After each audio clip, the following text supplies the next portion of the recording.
Assalamualaikum warahmatullahi wabarakatuh. Selamat datang kembali di channel cerita horor Bendy Story. Numpang parkir di kuburan. Ini adalah salah satu pengalaman dari sahabatku Ismet.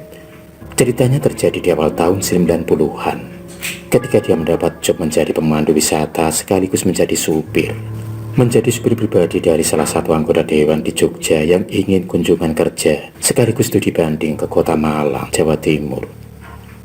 Kota Malang bukan kota yang asing bagi dirinya, karena banyak tamunya yang sering meminta dipandu untuk mengelilingi kota Malang, yang kemudian dilanjut mengunjungi makam Bung Karno di Blitar. Maka ketika mendapat job itu, Ismet tidak merasa keberatan, malah justru merasa senang. Kota Malang memang asri. Deretan pohon palem raja yang berderet di sepanjang jalan Ijen melambai-lambai seperti mengucapkan selamat datang pada Ismet dan pada Budi Arjono yang berkunjung ke kota dingin itu. Sesampainya di Jalan Kawi, Pak Budi meminta Ismet untuk berhenti dan parkir di depan toko oleh-oleh. Pak Budi lalu membeli oleh-oleh khas Malang, seperti apel cuka, jenang apel, dan juga minuman segar yang terbuat dari buah apel. Setelah dirasa cukup, maka mereka berdua meluncur ke tempat-tempat yang menjadi agenda kerja Pak Budi Arjono. Pukul 8 malam, kunjungan kerja itu selesai. Sebetulnya sebagai anggota dewan, Pak Budi tentu memiliki jatah menginap. Namun mengingat besoknya ada acara keluarga yang tidak bisa ditinggalkan, maka jatah menginap itu tidak digunakannya dan memutuskan untuk segera kembali ke Jogja. Bagi Ismet sendiri itu bukan masalah besar, karena sudah sering dia mengantar tamu yang berkeinginan dan jadwalnya sering berubah-ubah. Sebelum keluar dari kota Malang, Pak Budi meminta berhenti dulu untuk makan. Sampai di daerah Kota Lama, Ismet menghentikan mobilnya di sebuah restoran makanan Cina yang terkenal. Mereka berdua memilih makan kue tahu goreng. Setelah menghabiskan kue tahu dan segelas teh panas serta kopi hangat, keduanya pun langsung meluncur ke kota Jogja. Pak Budi kelihatan capek sekali. Mungkin kunjungan-kunjungan ke beberapa sentra industri kecil di kota Malang tadi telah menguras energinya. Maka beliau pun tidak banyak berbicara dan memilih tidur.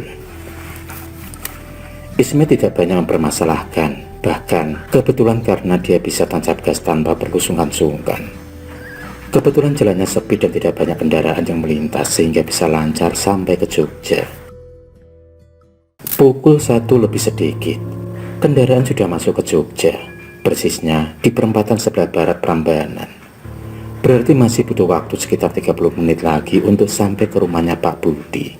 Jalan di sekitar Prambanan sudah sangat sepi, beberapa titik terlihat basah dan genangan air nampak di sana-sini. Sepertinya habis hujan. Rumah Pak Budi terletak jauh di pelosok Sleman, kiri kanannya penuh dengan kebun-kebun salak pondok. Di daerah itulah Pak Budi tinggal, tepatnya di daerah Turi, persis di bawah kaki Merapi. Pak Budi masih terlihat tidur nyenyak, sementara Ismet sudah merasa pada titik capeknya. Ingin sekali dia berhenti sebentar di warung dan minum kopi hitam hangat kesukaannya. Namun hujan yang turun sejak tadi di daerah ini menyebabkan warung-warung angkringan sudah pada tutup semua. Pak Budi, bangun Pak. Ini sudah sampai rumah, kata Ismet sambil membangunkan Pak Budi ketika sudah sampai di depan rumah megah yang sangat asri itu. Ya, jawab Pak Budi agak kaget. Sudah sampai Tomet. Sebentar, aku tak telepon ibunya anak-anak dulu ya untuk membukakan pintu, katanya sambil meraih handphone dan tak sengaja lama sudah terdengar percakapan dengan istrinya. Beberapa saat kemudian istrinya Pak Budi keluar dari rumah dan menghampiri kami berdua. Sebetulnya Ismet juga merasa sangat ngantuk dan capek luar biasa. Namun untuk menerima tawaran itu dia merasa sungkan. Maka setelah menerima ongkos charter dan jasa kuit ditambah dengan bonus yang cukup banyak, Ismet lalu pamit dan melanjutkan perjalanannya ke Jogja. Karena waktunya juga sudah larut malam, maka jalannya ditempuh kembali sunyi dan senyap, apalagi ditambah mati lampu di beberapa titik jalan. Akibatnya jalan menjadi gelap sekali, hanya lampu mobil yang menjadi penerang jalan. Saking ngantuknya, Ismet berniat mencari jalan terobosan yang lebih dekat agar segera sampai ke rumah. Namun sekitar seperempat jam dari rumah Pak Budi, pas tepat di pertigaan jalan, Ismet melihat seperti ada keramaian di sana. Lampu-lampu begitu terang, orang-orang yang berkerumunan juga banyak. Banyak kendaraan besar kecil yang diparkir berderet-deret di pinggir jalan. Sementara deretan pedagang kaki lima juga nampak penuh dirubung oleh orang-orang. Ada mie ayam, sate, bakso, tongseng, dan sebagainya. Semuanya penuh dengan pengunjung. Wah, kelihatannya ada yang sedang punya hajat nih.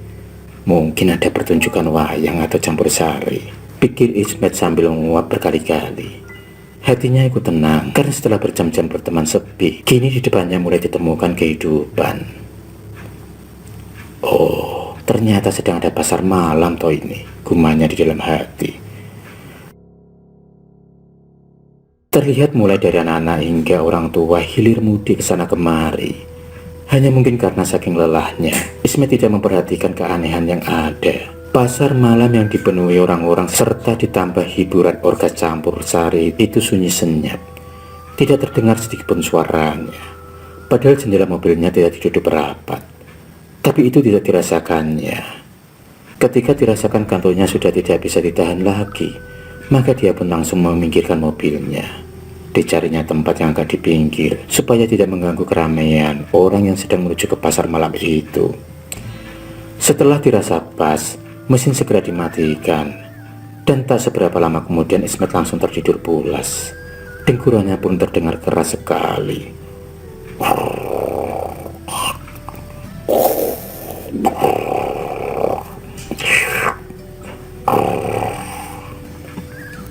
Tiba-tiba terdengar suara pentil mangga kering jatuh menimpa atap mobilnya. Seketika Ismet langsung terbangun, matanya diusap-usap untuk menghilangkan rasa kantuknya. Dirinya kaget luar biasa, karena pasar malam yang tadi ramai luar biasa itu kini telah hilang. Sama sekali tidak terlihat bekasnya. Dia lalu keluar dari mobil dan celingak-celinguk keluar mencari pasar malam yang dilihatnya sebelum tidur tadi. Apa aku tadi mimpi ya? Gerutunya tidak percaya. Tangannya menyalakan tombol di jam tangannya. Loh, masih jam 2.30. Belum hilang kagetnya, dia dikejutkan lagi dengan jatuhnya dam kering yang menimpa mobilnya. Lampu dim dia coba hidupkan. Sinarnya menembus gelapnya malam. Jantungnya kini terasa berdetak keras. Perasaannya dia tadi parkir di belakang sebuah mobil sedan dan truk yang berjajar di pinggir jalan. Namun kenyataannya saat ini dia parkir di pintu masuk kuburan Kuncen. Di depannya penuh tonjolan makam dan batu nisan. Tenda-tenda pedagang mie dan pasar malam yang tadinya dipenuhi orang saat ini berganti dengan kuburan dan batu nisan. Bau wangi bunga kamboja terasa mulai mengutih-utih hidungnya. Kesadarannya kini sudah mulai penuh. Jantungnya terasa berdebar keras. Keringatnya mengucur deras. Jangkrik, Wedian. Aku ini tadi tertidur di pintu masuk kuburan toh. Gerutunya di dalam hati. Ismet baru sadar kalau tadi dia dipermainkan oleh penunggu kuburan Kuncen. Kuburan angker yang ada di sebelah desa Gambingan, Jogja. Setelah kesadarannya utuh, Ismet kemudian memundurkan mobilnya dan segera bergegas meninggalkan komplek pemakaman umum itu. Kuburan Kuncen sendiri adalah kuburan yang termasuk lama. Bahkan saat ini cenderung sudah begitu penuh dan tidak begitu angker seperti zaman-zaman dahulu. Karena antara makam dengan rumah penduduk sudah susah dibedakan lagi. Dan mungkin tingkah laku manusianya jadi lebih serem dibanding dengan penghuni-penghuni dari dunia lain itu. Sehingga mereka lebih memilih mengungsi dan membangun komunitas di tempat lain. Itulah salah satu cerita misteri yang pernah dialami oleh sahabatku dulu.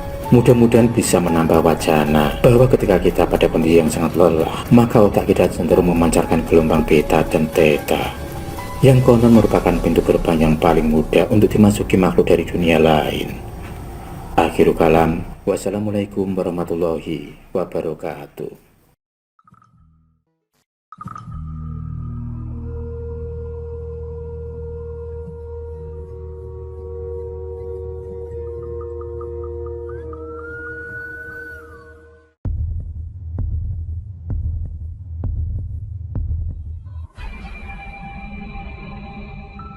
Terima kasih sudah menonton video cerita bergambar ini.